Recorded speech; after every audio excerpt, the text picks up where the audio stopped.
Find other great podcasts like this one at Podmoth.network. Riz. Greetings. Gendered language. Onomatopoeias. The ick. What makes some words sound funny? Why just listen to music when you can overanalyze the words in the songs? Music, language, and Eurovision all crammed into one podcast. Getting down and wordy with Russell and Hannah. Whoa, whoa, whoa. Find us anywhere you listen to podcasts.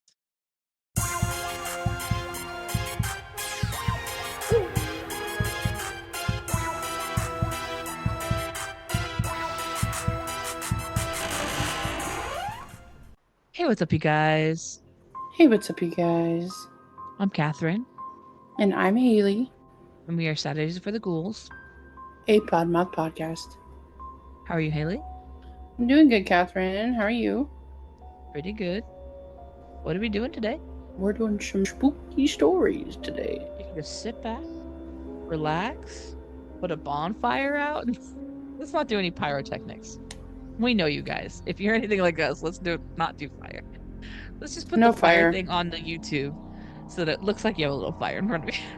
So sit back, relax, and listen to some spooks, and we will see you. In your nightmares. I recently moved into a new house, an old building from the 1920s located in a quiet neighborhood. Everything was fine until I started noticing weird things. About 2 weeks ago, I saw a weird man hanging around my property. It was late at night, and he seemed to be rummaging through my trash cans. At first, I thought it was just someone lost or a homeless person looking for food, so I didn't pay much attention, but things started to get more worrying. One night, I saw him through my kitchen window just standing there, staring at my house. He was wearing dirty clothes and had a blank look on his face, almost like he wasn't really seeing what he was looking at. I turned on the outside lights and he ran away quickly. Since that day, I keep seeing him sporadically. Sometimes I find footprints in the mud near the windows or objects moved around the house. Once I even found an old shoe half buried in my garden, like someone tried to hide something. The worst part is that I started hearing strange noises at night. Scratching at the windows, light knocks on the walls, and indistinct whispers that seemed to come from outside. I called the police several times, but every time they arrive, the man is gone and they don't find any traces of him. My friends think I'm paranoid and that I'm imagining things because of the stress of the move, but I can't help feeling like there's really someone watching me and trying to scare me. I'm starting to doubt my own sanity. Sometimes I wonder if I'm imagining all this, but the footprints, the moved objects, and the noises are real. I need help. Nobody believes me. I have a collection of little green army men. It's over 200, including boats, tanks, helicopters, barracks, and standing atop the barracks, my favorite soldier. I named him John after my grandfather. Everyone tells me that it's stupid. No one has collections like this anymore. Why not just collect sneakers or video games? But I'm not interested in those. My grandfather gave me this set, and it means everything to me. He said it reminds him of his time in Korea. I loved my grandfather. He was the only person who ever really understood me. When he died, it was like I lost my best friend. My mom and dad had split up a couple years before, but that was okay. I had my granddad. Recently, mom married a guy named Roger. I guess he was okay. He was nice to me and he never tried to act like my dad. But he had a son, Mikey, who moved in with us after they got married. Mikey was a jerk, and he would make fun of me and steal my stuff and kick me under the table. And whenever I complained, he'd just say I was making it up. And my mom would always believe him or tell me to let it go. I guess she was afraid of Roger leaving. I wish she'd care more about me than she did about him. One thing Mikey didn't mess with was my Army Men set. I guess mom had told Roger how much it meant to me, and he told Mikey to stay away from it. That didn't stop him from talking about messing with it. He always threatened to destroy it when I wasn't looking. One day, he got mad at me for something. I don't even remember what. And he said he was going to beat me up when our parents weren't looking. I told my mom, but he said he was just joking, and she believed him. Every time she and Roger left the room, he gave a glare that told me he meant it. I started locking my room at night, but he told mom I was causing trouble, and she made me keep it open. One night, I was lying in bed, and I heard the door open. It was Mikey. He was staring at me murderously with with his fist raised. I tried to scream, but nothing came out. Then, in slow motion, a noise like boots in dirt. John, standing his rifle pointed at Mikey. Boom. Mikey, on the ground, shocked, a gaping hole in his stomach. Silence. Mikey was never seen after that. His body disappeared and was never found. I said I didn't know anything, and eventually people stopped asking me questions. But from that day forward, I knew there was a figure in the barracks, and John stood watch, his gun permanently trained on it. I loved my grandfather, and my grandfather loves me. A couple of years ago, my ex-wife and I were in bed and I woke up. It was semi-dark. I freaked out for a second because I saw what appeared to be a softball-sized spider. It looked like a giant daddy long leg with 100 legs that were flying all over the place as it ran all over my wife. It scared the hell out of me, but when I sat up, it was gone. So I just thought it was lighting / my eyes glitching out on me. I didn't bring it up to her because I just didn't think it was anything to spend time thinking about. A few days later, I woke up to her screaming. I freak out, not knowing what is going on, and she apologizes and says her eyes were playing tricks on her. She saw a bug the size of a hand, like a spider with a tiny body but dozens of legs.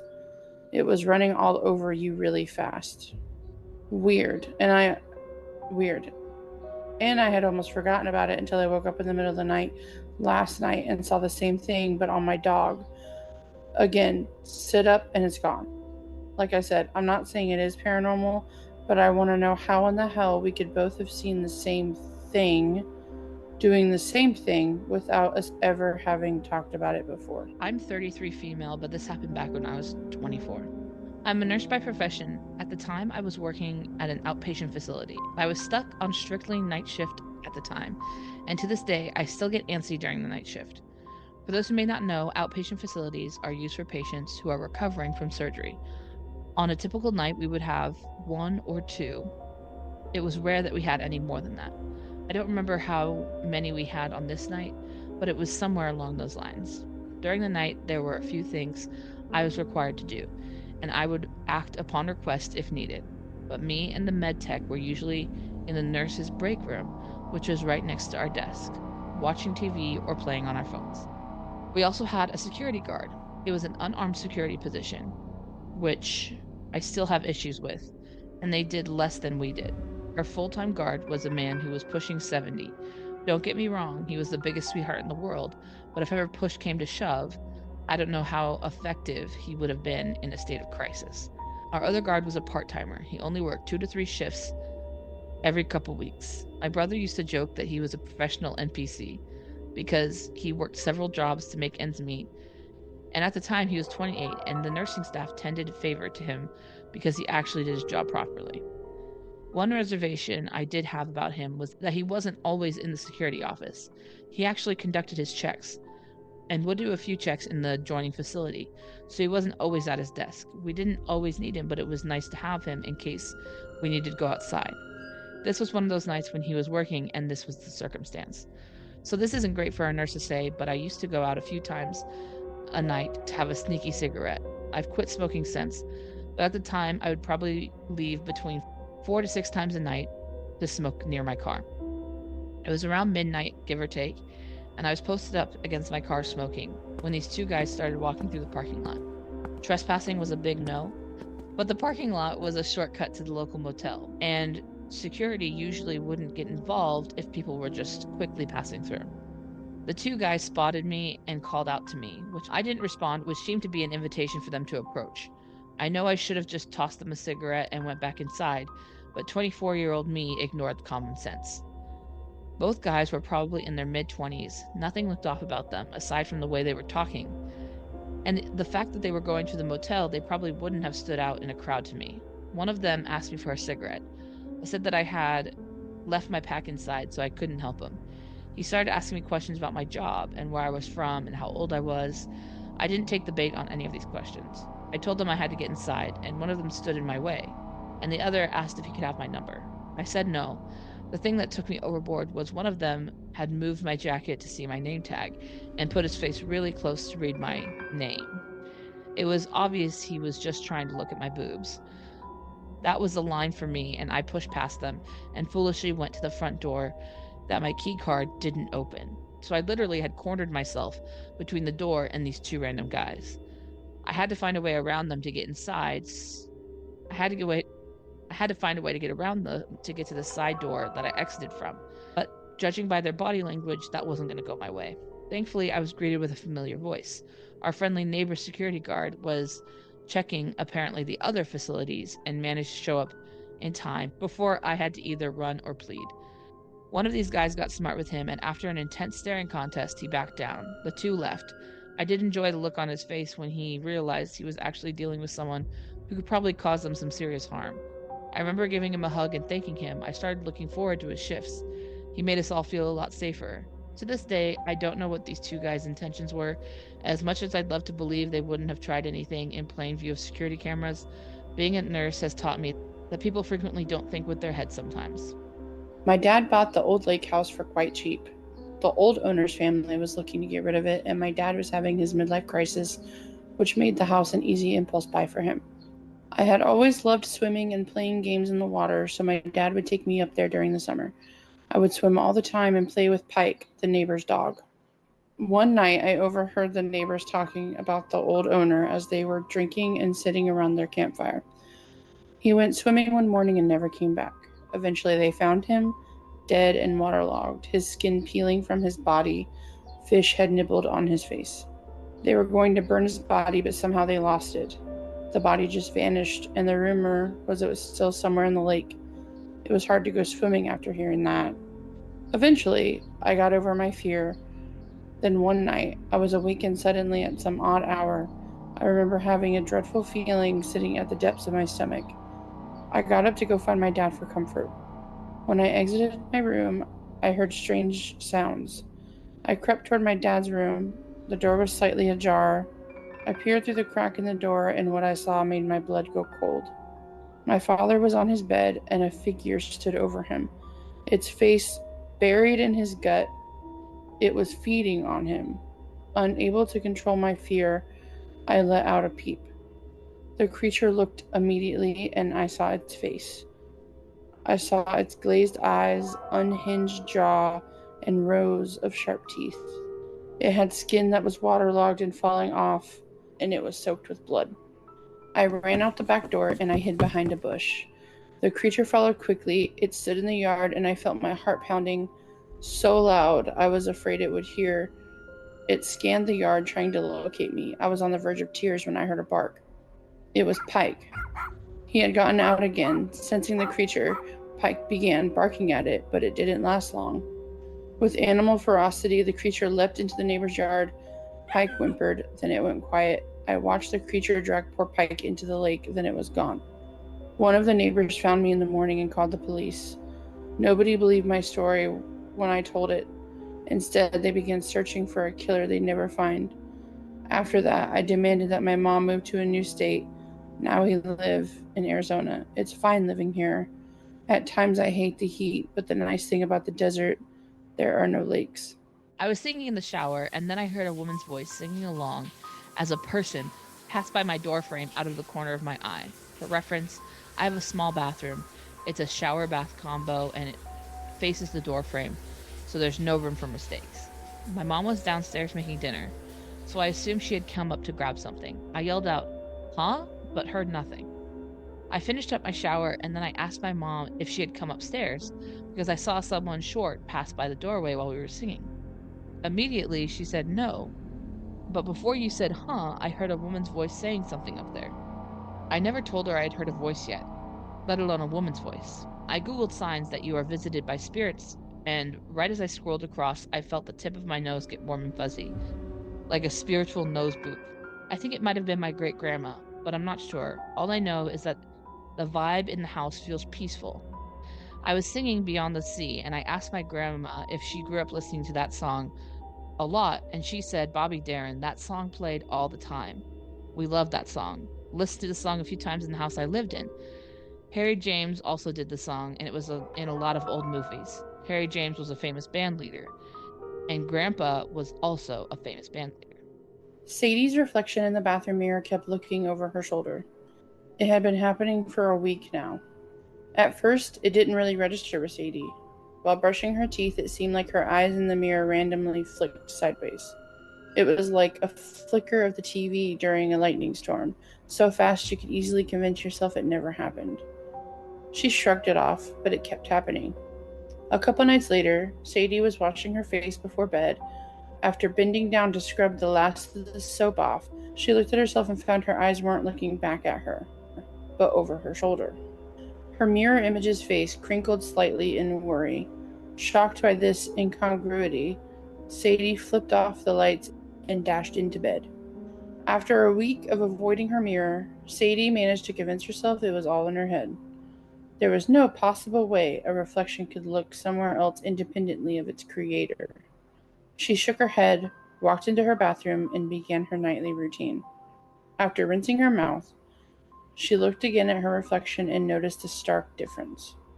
Her mirror twin was looking directly over her shoulder with the starkest face of terror Sadie had ever seen. She whipped around to see what the mirror was warning her of. Nothing. All she could see was the doorway and her bedroom beyond, until she heard a cruel, crackling chuckle from behind her and cold, glassy hands closing around her throat. I recently had an unexplainable experience that I don't know whether to classify as paranormal, creepy, or weird, because it feels like it hits on all of them. To preface, I'm a biologist and I'm skeptic of the paranormal and other cryptic notions, but I keep an open mind that anything could be possible. But unless there's definitive proof from others or myself of such things, I won't believe such things are reality. So here goes. My colleagues and I were staying at a B&B in a rural part of Louisiana for a business trip. On my final day there, I decided to explore the property of the owners. The property is a 26-acre plot of land. The owners are also biologists and have created numerous trails and naturalist exhibits around the property so that people will often explore. Something my colleagues and I were trying to do during our trip was to get to the creek that's on the property. It turns out that it's far behind the house through dense woods. I would say 3/4 of a mile behind the house, half a mile through dense forests.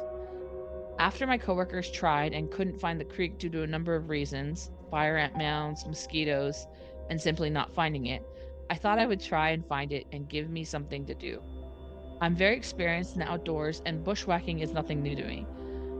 I knew I would likely find it with enough will and determination. I asked the owners the best way to get to the creek, and they gave me a trail to go down and said it would be unlikely for me to get there because of the downed trees from Hurricane Laura, which turned out to be the case. I followed the trail they described, which ends at what I can describe best as an insect observation station. It's a cotton fabric attached to 2 poles and a light on top so that people can go and see the insects attracted to it. After this station, it's immediately woods with a small barbed wire fence you hop over to start your journey. I get through the woods and found it after traversing downed logs and walking through wetlands and bushes. This is where things got weird. After I got to the creek, I noticed a storm coming in overhead. I knew it was time to go back. I started my way back and heard it. A voice. Very briefly, but I absolutely knew it was somebody talking. I couldn't make out what it was saying. I froze and closed my eyes to focus on hearing, but I heard nothing. No twig snapping, no voices, no rustling, nothing. But I knew something wasn't right, so I quickly start making my way back to the point where I came in, which is easier said than done.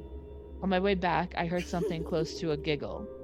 And again, I stopped, closed my eyes, and I didn't hear anything. Now I'm over this situation and I'm feeling completely uneasy. I focus on getting back to the insect station. I get back and hop the fence to the trail, and almost immediately I got goosebumps on my entire body, uncontrollably, as if I was freezing. I continued back to the house and luckily didn't hear or see anything and went back inside and went to sleep. End of story. However, to add to all of this, my colleague mentioned earlier that when they went back there, they heard twigs snapping with the weight of a human, and they called out to whatever was there and got no response and didn't hear anything. They too are pretty experienced in the outdoors, but I thought it could have been a deer, so I didn't give it much thought, but now I don't know. I don't know what I experienced. I don't know if I can say it was paranormal, but I just don't know what to think of it. It was a television advertisement. I remember the voice of Keith David asking, If someone wrote a book about your life, would anyone want to read it? There was a parcel on my front porch 7 years ago. I didn't open it, and I didn't know who sent it. No return address. There was a book inside. An old and tattered leather-bound thing. The paper smelled of age and wear, but the story written on the pages was the story of my life. I scanned through the first chapter, and it was filled with stories my parents had told me about my birth and when I was a baby. Then I did something I wish I hadn't. I did what anyone would do. I skipped to the end. On the last page, my husband was told that I had taken my own life. I closed the book. I should have burned it, but I hid it in my closet. Over that next week, when my husband was asleep, I would read. It gave me insights into my life, things I had perceived incorrectly, things I had done right, things I had done so very wrong. It wasn't just me. The people in my life were also incredibly detailed in their interactions with me. It would occasionally break down the narrative from me and follow them as they were dealing with or thinking about me. As the days went on, I began to learn things about my husband, family, and friends. None of them were who I thought they were. They were far more complex than I ever gave them credit for. Their faults and secrets they kept from me, I began to appreciate them for everything, even their faults. They were naked on the pages along with me, and I loved them for it. My husband was more damaged than I could have thought, but I loved him even more. My relationships got better with everyone, in spite of some of the ugly things I was reading, and I began to understand myself and forgive myself as the story progressed. About halfway through, I came to my pregnancy. I stopped reading. Our little girl was a miracle baby, hard pregnancy, a hard, short life. She was born too damaged to live. I hid the book in the closet and I kept it there for years. Tonight, I started reading the book again, picking up where I left off. My husband started slipping things into my food and drinks during my pregnancy. He wanted me to miscarry. I flipped forward. The doctor believed I caused the birth defects. I flipped forward. Less than a year after she was born, my husband stood over her crib. He smothered her while I was asleep. He hated our baby. I flipped forward the last chapter. My husband found the book, and I read it. I flipped forward. I'm reading the book, and my husband is standing just outside of the closet. He has our gun. Our home has two spirits of an old man.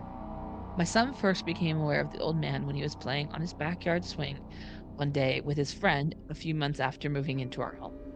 My son and his friend were sitting on the swings together, one of those big saucer ones, and his friend got up. My son stayed seated playing with his toy, and he felt the weight of someone else sit down on the swing with him. Thinking it was his friend, he began talking to him. From across the yard, his friend asked who he was talking to. My son looked up to where his friend stood and on the other side My son looked up to where his friend stood on the other side of the yard and realized that someone was sitting next to him. He was too afraid to look all the way. He was too afraid to look over all the way. The boys told me the story afterwards, and my son claims that this person next to him was an older man, and it was his grandfather's age, about 65. Looking back on it after that initial shock, he said the man felt friendly.